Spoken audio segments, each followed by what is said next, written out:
Briar Rose, Chapter 23. As he walked through the castle, he marveled at how many lay asleep, the good people and the not so good, the young people and the not so young, and not one of them stirring, not one. "What is stirring, Gemma?" Becca asked as they walked through the country fair. She felt very grown up because it was her first time going to the fair in the evening. There was so much to see she had scarcely paid attention to the beginning of the story. But as she and Gemma waited for their turn on the Ferris wheel, Shauna and Syl already on their second loop around, Gemma had started Briar Rose to keep Becca from becoming overexcited. "But that word, what is stirring, Gemma? Like stirring the soup with a spoon. Why would they have soup spoons when they are sleeping? Why would they want to be making soup when they're lying down? I don't get it. I don't." Her voice in the excitement had kept rising. "Stirring means moving about, waking," Gemma said, holding tight onto her hand. "Then why not say that? Why not say, and not one of them was moving about? Not one of them getting up. Why say stirring? That's like soup, Gemma. That's silly, and Sleeping Beauty isn't a silly story." "No," Gemma said, her voice suddenly quiet. Thoughtful, her eyes far away, though. She was staring at the Ferris wheel. "Not a silly story at all." "Then why say stir, Gemma?" Becca asked again. Gemma didn't answer this time, but simply pulled her along into the waiting chair, where fear and anticipation so mingled with the whoosh of the rocking seat being lifted, that the story was forgotten as Becca cried out, oh, Gemma, look at the sky." Chapter 24. They sat in the lounge, fresh coffee in their cups, and waited without speaking for Joseph Potoki. Becca thought about the ride back from Chelmno, with the day darkening around them, first a grey mist off the Narrow, then the clouds closing entirely over the sky, and at last a steady drizzle that accompanied them the rest of the way. Neither had wanted to explore the city in that rain, and they had rested in their room reading books.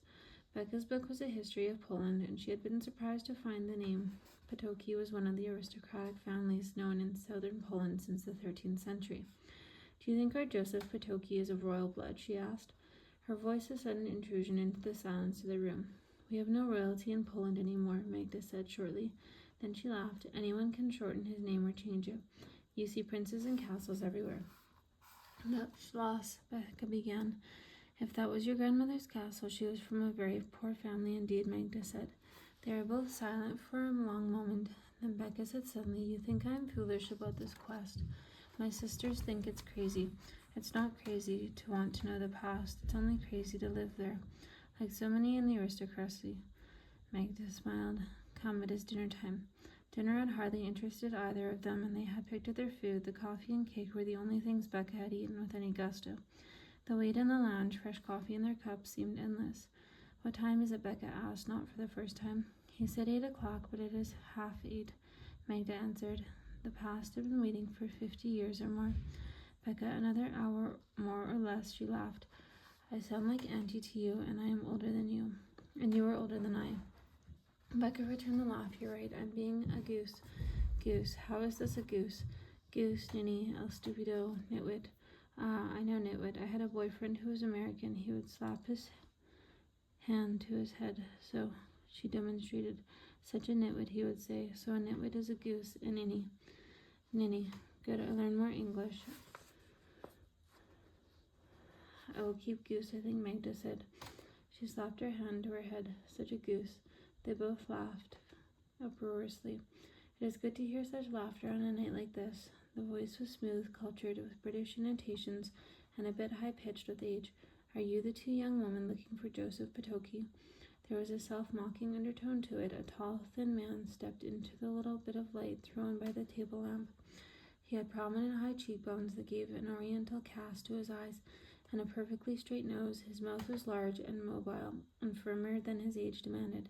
He leaned on a silver-headed walking stick. The hand holding the stick was livered with spots, an only real indication of the years, but the grip seemed very firm. Yes, they spoke together, and Magda was quick to introduce them. She sat down in one chair to the left, and with an easy wave of a hand signaled to the waiter. Coffee was brought to him at once, and it was clear he was a well-known figure in the Burda. "So you wish to know about Chelmno?" he asked. The way he said the word was almost a curse, but one spoken so often, and the very familiarity had leached out its power to him. "Yes," Becca said. She leaned forward. "I think I do. You see, my grandmother may have come from there."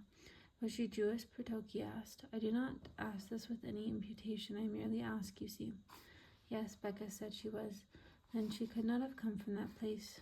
He said it simply. May I tell you what I know? Asked Becca. Please proceed. He took a sip of the coffee, put it down, and then sat back in the chair, the wings of which nearly obscured his face. Becca spoke quickly about Gemma, about her death, about the papers with the name of Guido Mandelstein, about the single word Komhoff that had led her all the way to Poland, and I have photographs of her as she was in the refugee camp at Fort Oswego and other things. May I see the pictures?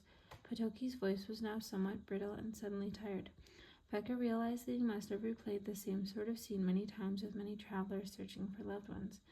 His hand reached out, it shook with a bit of age. Becca slipped one of the photographs from the folder and handed it across to him. This child is my mother. The photo is dated 1945. As you can see, that is really all I know. He took the picture and settled back against the chair, and though she could see his hand with the photo, she couldn't see his face. She waited for some reaction, but when it came, it was not at all what she expected. There was a soft, odd sound like a shoo, shoo, shoo. And after a second, Becca realized that he was sobbing quietly. Leaping from her chair, Magda bent over him, speaking rapidly in Polish, then calling for the waiter to bring something, a glass of water perhaps, or a towel.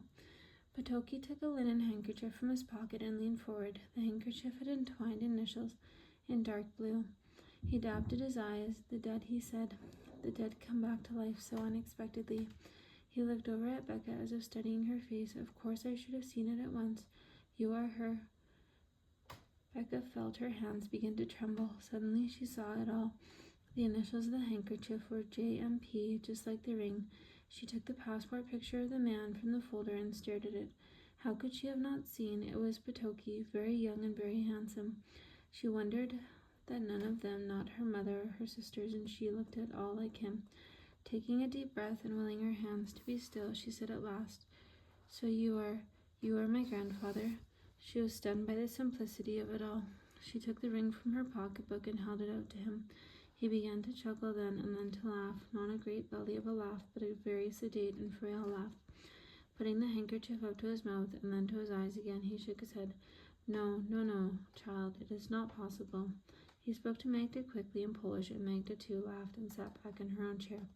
He says, Becca, that the ring is his, but the laugh returned for a moment. He cannot possibly be your grandfather. He has always been. I do not know how to say in English. She turned to Potoki and shrugged. I do not make love to women, he said simply, though I have loved many as friends. You're gay, Becca said with a sharp surprise. The American expression is so. He shrugged with a wary smile. In my life, gaiety has not been the dominant factor, but I am certainly in your word gay. It was why the Nazis interned me, even with my family connections. I cannot possibly be your grandfather, but I know your grandmother. And my grandfather? And your grandfather. They were with me. Becca drew a deep breath in Chelmno, in the camp. In the woods. We were partisans. It is a long story, too long for tonight. The shock has tired me. Come to my house tomorrow, and I will tell it to you. He rose, and Becca could see that both his hands were trembling. Forgive me my lack of strength. I look forward to tomorrow. He bowed slightly and reached into the breast pocket of his jacket. Taking out a silver card case, he held it to her. Open this, my dear. My hands are too stiff. The card has my address. I will expect you at 11 for lunch, of course. He bowed to Magda as well. Both of you are expected.